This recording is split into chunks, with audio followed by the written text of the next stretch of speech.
tengok kejap muka surat 161 ya. 161. Iaitu dalam ceraian pertama fasal kelima tu. Ceraian pertama fasal kelima tu, dia ceraian pertama orang yang tidak dikenali kan. Ceraian kedua sahabat qarib. Ceraian ketiga orang yang kita kenal tapi bukan sahabat qarib. Jadi anda berada di situ sekarang, iaitu ceraian ketiga ya. Ceraian ketiga iaitu orang yang kita kenal tapi bukan sahabat qarib. Teman kenal tu sama-sama sekolah dulu tapi tak adalah rapat, tak adalah rapat, masing-masing bawa hair. Tapi satu kelas dia dengan teman. Contoh gitu ya tak? Satu kelas dia dengan teman. Ya. Tapi kita dah baca ceraian yang pertama orang yang tidak kita kenali, kita dah baca sebelum ini, iaitu ada 5 adabnya. Kalau dia melabur bukan-bukan tak usah ikut. Ya tak? Kalau dia melabur yang jahat-jahat tak usah dengar. Kalau dia jangan engkau menghirau perkataan mereka pada menjahatkan kamu, jangan. Ya, maknanya demo ni maknanya tak usah kita layan.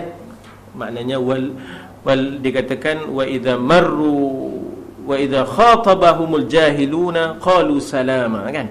Orang jahil ni bila bercakap-cakap dengan benda yang bukan-bukan, mudahlah tu. Assalamualaikum je dah. Ya tak? Yang keempat, hendaklah engkau menghindarkan diri daripada banyak berjumpa dengan mereka sebab gelap hati nanti. Yang kelima, hendaklah engkau beri teguran nasihat terhadap pekerjaan yang mereka yang mungkar tapi dengan cara yang lemah lembut. Itu yang kita tidak kenali ya tak? Yang ni kita nak bercakap ni tentang yang kita kenal tapi bukanlah sahabat qarib ya. Kata pengarang kita Syekh Imam Al-Ghazali rahimahullah, dia dalam kitabnya Bidayatul Hidayah, maka hendaklah engkau berhati-hati ya, waspada daripada mereka. Kita kenal tapi bukan sahabat, kerana engkau tidak menemui kejahatan kecuali daripada orang yang sudah engkau kenali. Ya, maknanya kita tahu sikit sebanyak hati budinya pasal kita kenal. Tapi kita tak ada berapat dengan dia, ya, tidak menjadi sahabat qarib.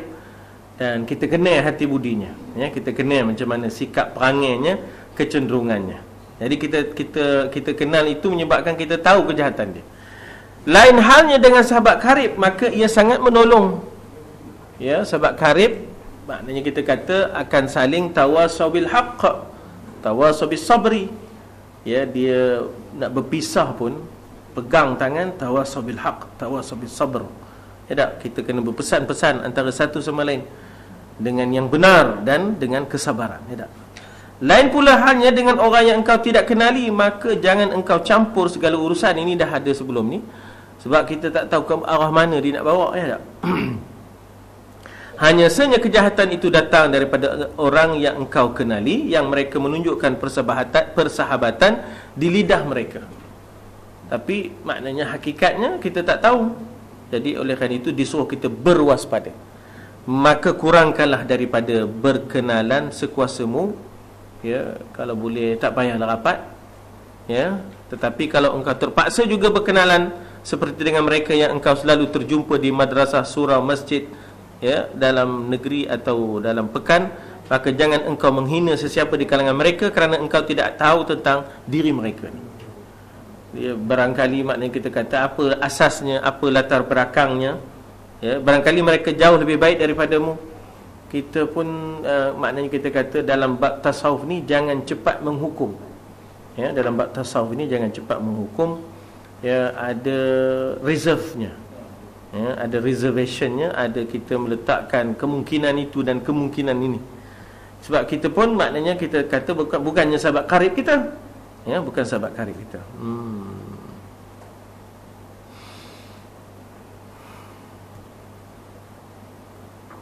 Macam mana ni?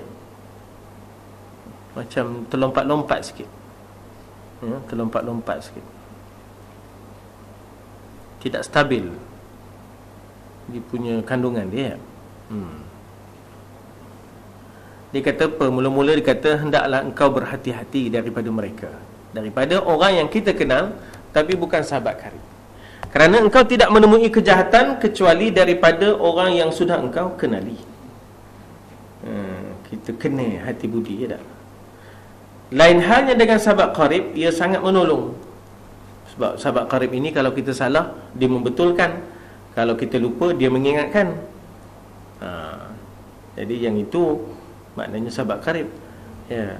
Ia sangat menolong, ya. Tapi kalau yang ini, yang kita kenal tapi bukan sahabat qarib, jadi belum tentu ianya menolong, ya tak? Lain pula halnya dengan orang yang engkau tidak kenali, jangan engkau campur urusan. Sebab macam-macam kemungkinan boleh terjadi.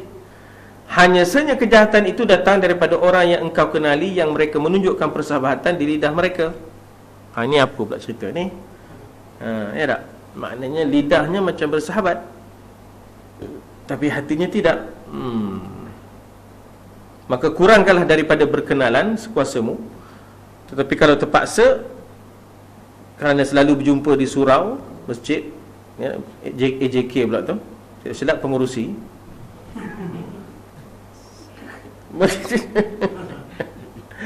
Ya, jadi kita tu jangan engkau hina sesiapa di kalangan mereka kerana engkau tidak tahu tentang diri mereka. Barangkali mereka jauh lebih baik daripadamu. Dia pasal apa tuan-tuan? Pendekatan tasawuf ni ialah pendekatan merawat. Dia bukan menghukum, ya, pendekatan merawat. Jadi dia bila sebut merawat ni, dia lambat. Dia memakan masa. Menghukum ni cepat, pegang martul je, tengok section mana, jatuh hukum, tak? Hantar surat, dah habis cerita. Tapi bila merawat ni, Allah, asal usulnya macam mana sakit, bila sakit, kalau sakit tu berapa lama sakit, ubat mana dah makan, bila sejak umur berapa, ada jatuh ke tak ada jatuh. Mak banyak benda cerita ke tak? Jadi maknanya dia diagnose the problem is half of the solution. Jadi maknanya dia diagnose dulu. Ya Allah, panjang. Ini dalam kes nak merawat lah, ya, dalam kes nak merawat. Jadi ada pendekatan hakim, ada pendekatan tabib. Tengok keadaan, ya, tengok keadaan. Kalau dah boleh sampai menyesatkan, itu kita ambil pendekatan hakim. Kalau dalam proses untuk merawat dan juga memperbaiki dan juga untuk maknanya berdakwah, kita ambil pendekatan doktor, ya tak? Tabib. Sebab itulah apa nama? Syekh Hasan Hudaibi, ya tak? Mursyidul Am Ikhwan yang kedua, ya. Dia kata nahnu du'at la qudah, ya. Nahnu du'at, kita ni pendakwah, kita bukan qadi, hakim yang menghukum. Bila pendakwah kita cuba nak merawat apa masalah dia, kenapa jadi opini, mungkin dia terjajah, mungkin dia ini sesak, mungkin, ya tak? Namun jangan pula engkau melihat mereka dengan pandangan kebesaran. Ya, orang-orang yang berlaku jahat ini jangan dipuja, jangan dimuliakan, jangan dihormati, ya. Ketika mereka memiliki harta kekayaan, janganlah kamu, ya Allah, jelejeh hayo dia trending, dia nyerondol je kerja. Ya tak? Jangan. Ya tak? Apa tak rasa. Ya tak? Semua itu sayap nyamuk je kau bukan. Ya tak? Semua tu tak lebih daripada sayap nyamuk, ya tak? Kan Nabi kata apa itu? Ya? Kan Nabi kata apa itu, ya tak? Tak adalah. Apa yang ada pada mereka itu tak lebih daripada sayap nyamuk, ya tak?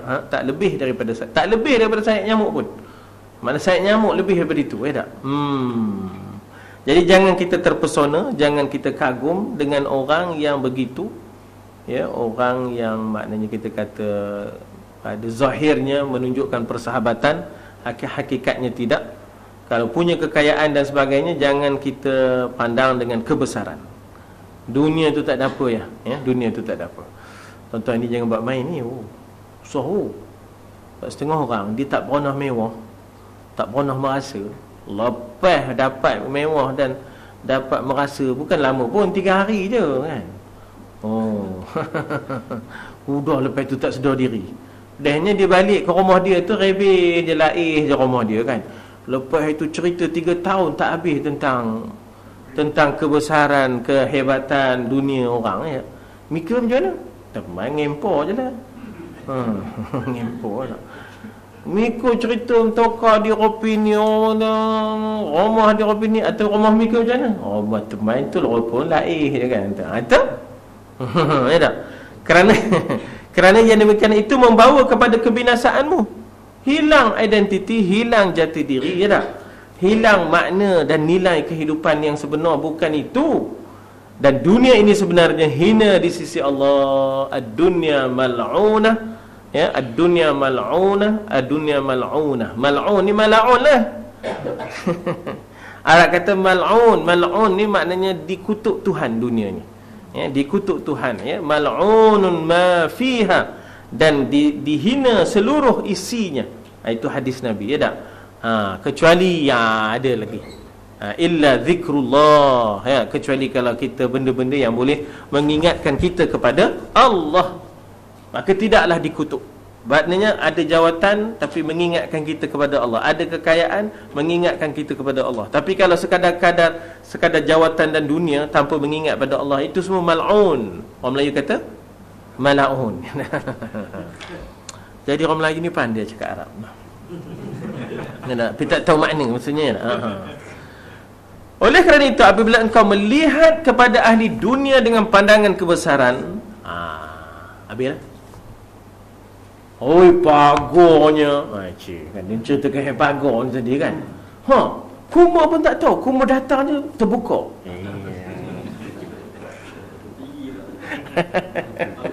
Tinggi pula tu. Jadi orang ada sensor, orang ada remote control. Kenapa? Mula gelap je kan. Kumur pun datang je, udah nyala lampu. Jadi bila melampau-lampau sangat ni, kita ni terpesona dengan dunia ni, maka akan jatuhlah harga dirimu pada pandangan Allah Ta'ala. Ya tak? Bapak Pak Hamka kan, bila nak menghadap pembesar, maka ada baju-baju protokol. Tak, katanya, teman takkan pakai baju-baju protokol tu. Teman akan pakai jubah, sebab inilah pakaian yang Allah dan Rasul telah bagi pada teman, ya. Inilah pakaian kemuliaan. Teman takkan tanggalkan, ya. Maknanya dia kata, saya takkan tanggalkan pakaian kemuliaan yang Allah dah bagi pada saya ini. Itu bapak Pak Hamka, tuan-tuan. Itu bapak Pak Hamka, ya tak? Hai, kita ni payah, tuan-tuan. Datang Jepun, rupa Jepun, datang orang putih, rupa orang putih, datang Korea, ada rupa Korea, datang. Hai, tak tahu, tuan-tuan, kita ni, ya Allah, payah kita ni, tak? Jadi memang kita ni gemuk cayo. Gemuk cayo kita ni kan. Jadi bukan senang, ya tak?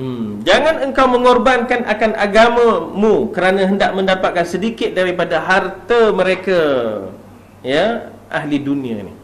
Apa beda? Ya tak? Harta itu sebenarnya zillun zail, kata Siti Khadijah. Hanyalah bayangan yang akan lenyap. Jadi tak ada apa, ya tak? Apa makna zuhud? Zuhud tu bukan maknanya miskin. Yang dikatakan zuhud itu ialah dunia itu tidak ada dalam hati.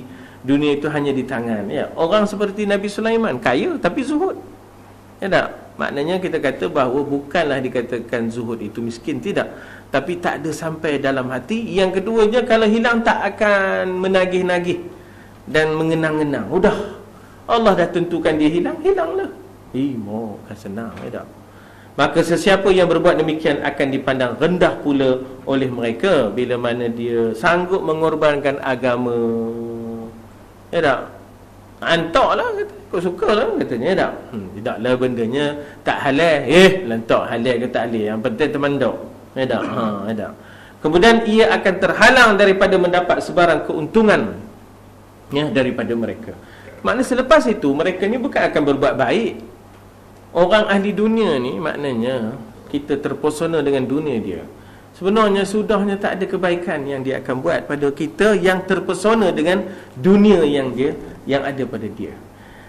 Dan jikalau mereka yang engkau kenali memusuhimu, maka janganlah engkau lawan permusuhan mereka kerana engkau tidak mampu melawan mereka. Bahkan nanti engkau akan merosakkan agamamu. Ialah bukan apa sebenarnya terikut-ikut dengan perangai demo. Demo itu jahil. Kita lawan orang yang jahil, kita pun jahil. Lawan orang gila, kita pun gila. Lawan dengan budak, kita pun budak. Kan? Dia kata apa? Makan dengan budak, lauk habis dulu. Tidur dengan budak, putus tali kelambu. Mandi dengan budak, air keruh dulu. Itu bahasa dulu. Sekarang tak ada dah. Mana ada gantung kelambu, tak ada. Dulu kita ada gilio gantung kelambu, tak? Saya dululah ada giliran gantung kelambu, tak? Roll call lah, tak? Tak sekarang mana ada dah. Jadi kalau kita maknanya kita kata lawan-lawan orang yang jahil ni, sudah kita pun jadi jahil. Lawan orang yang tamak dunia ni, sudahnya kita pun jadi tamak dunia. Ya tak? Tak usahlah. Ya tak?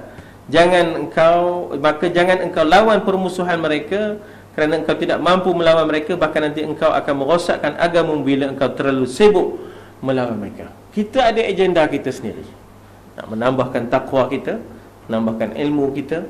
Duk asyik kita nak berlawan dengan orang yang biadab dengan agama, asyik kita dengan orang yang jahil ni. Ya tak? Kita pun akhirnya lupa agenda kita yang asal. Ya tak? Maka akan panjanglah kepayahanmu dan sia-sialah amalanmu. Jadi di sini tuan-tuan, bagaimana nak didrawkan line, ya tak? Sempadan antara kita dengan demo tu. Ya, maknanya kita tidak bermusuh, tapi jangan melayan kebodohan-kebodohan, nanti kita pun akan asyik dengan kebodohan. Ya tak? Contoh ginilah tuan-tuan, bertengkar dengan orang yang tak reti. Tak usah dilayan, kena reti. Sasar. Sasar. Jadi tak usah lah dah. Jadi maknanya kita tu buat kerja kita je dah. Ya tak? Kita bina rumah, kita bina masyarakat. Ya tak? Sebab maknanya kita kata masyarakat ini, ya, masyarakat ini masyarakat yang banyak pengaruh kebendaan dan pengaruh kebaratannya. Jadi kita buatlah apa yang boleh kita lakukan daripada kita melayan kebodohan-kebodohan. Ya tak? Habis. Dan jangan engkau bersenang hati ketika mereka datang memuliakan engkau. Baik kata engkau, kan? Dia datang macam nak memuliakan, tapi ada kira. Ada pasirnya tu, ya. Ada kiranya, dia datang muji lah, datang baik lah. Padahalnya kita tahu semuanya pada lidah je. Ya tak? Hatinya ada agenda yang tersembunyi. Jadi maknanya jangan kamu terpesona kalau demo sanggup datang. Demo tu ahli dunia. Demo datang ke Nabi, ya Rasulullah, kami ni sebenarnya bukanlah apa. Kalau boleh ya Rasulullah, buat satu majlis khas untuk kami. Ya tak? Kami ni orang kaya-kaya yang mulia ni, tak boleh lah sekali dengan Bilal, tak boleh lah sekali dengan Khabbab, tak boleh lah sekali dengan Ammar. Buat satu majlis khas untuk kami. Hampir Nabi nak melayan dia mah. Tiba-tiba turun ayat, ya tak? Wasbir nafsaka ma'al ladzina yad'una rabbahum bil ghadati wal ashi. Kamu kena sabar wahai Muhammad dengan orang-orang yang siang dan malamnya menyuruh Allah, bukan menyuruh benda. Ya, jangan dikatakan dalam ayat itu macam mana? Wala taghdu 'ainaka 'anhum. Jangan kamu berpaling daripada orang yang ikhlas, yang menyuruh Allah siang dan malam, pagi dan petang. Turiduna zinatal hayatad dunya. Ya, apakah kamu nak ikut ragam orang yang ahli dunia ini? Wala tuti', jangan taat. Layanan ini. Man aghfalna qalbahu an dhikrina. Orang yang telah kami lalaikan hatinya daripada mengingati kami. Dia bukan nak agama, dia bukan nak Islam, dia kira benda dia je. Ya? Wala tuti' man aghfalna qalbahu an dhikrina wattaba'a hawah. Dia kira banyak nak ikut hawa nafsunya. Wa kana amruhu furuta. Urusannya kucar kacir. Ya tak? Dia ikut hawa nafsu, urusannya tanpa panduan, kucar kacir, ya. Hatinya lalai daripada mengingati Allah. Jangan ikut demo ni ya Rasulullah. Jadi nasib baik Nabi nak kira dah macam nak mengikut demo tu, tapi akhirnya tak jadi. Sebab demo ni ahli dunia yang melalaikan, bukan nak agama saja nak suruh Nabi ikut demo, bukan demo ikut agama, bukan demo ikut Nabi. Itu ya, maknanya kita berdepan dengan suasana-suasana itulah bila berdepan dengan ahli dunia. Ialah kadang-kadang dia datang dengan baik, elok je, tak? Jangan kau bersenang hati, ya tak? Jangan kau bersenang hati. bila mereka datang memuliakan engkau, ya. Ketika mana mereka memuji engkau secara berhadapan, ketika mana mereka menunjukkan rasa cinta kepadamu, ya. Kerana apabila engkau cuba memeriksa hakikat daripada penghargaan, engkau tidak akan mendapat hakikat itu. Tak ada. Mereka tidak pun memberikan penghargaan, apresiasi. Mereka tidak pun maknanya suka dan insaf, tak ada, ya. Inilah ahli dunia ni tadi. Mungkin 1% dari 100 pun susah engkau dapatkan. Dan jangan engkau rasa heran apabila mereka mencela engkau. Satu ketika nanti, ya, jangan pelik. Ketika mana satu ketika berialah mengampunya, mujinya.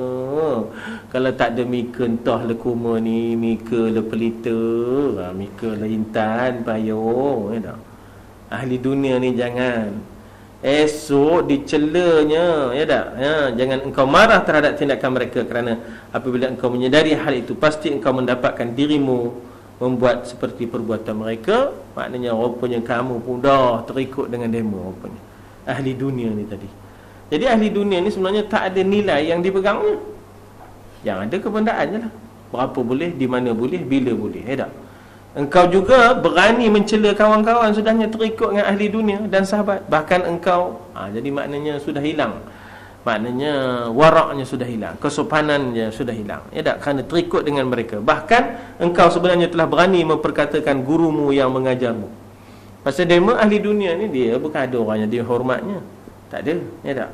Siapa yang bagi dia, itulah yang dia hormatnya, ya. Siapa yang bagi di dunia, itulah yang dihormatnya, ya tak? Jadi dikata memperkatakan gurumu, mencela di sini, ya? Mencela guru, mencela ibu bapa. Engkau berani menyebut mereka di belakang, mengumpat dengan perkataan yang kau tidak mampu berterus terang di hadapan mereka, kerana terikut dengan perangai-perangai ahli dunia. Dan putuskanlah harapanmu daripada harta. Jangan bergantung harap, ya, jangan berpaut kepada harta ni tadi, ya. Allahus Samad, Allah lah pergantungan kita. 175, ya, kita berhenti dekat dan putuskanlah harapan.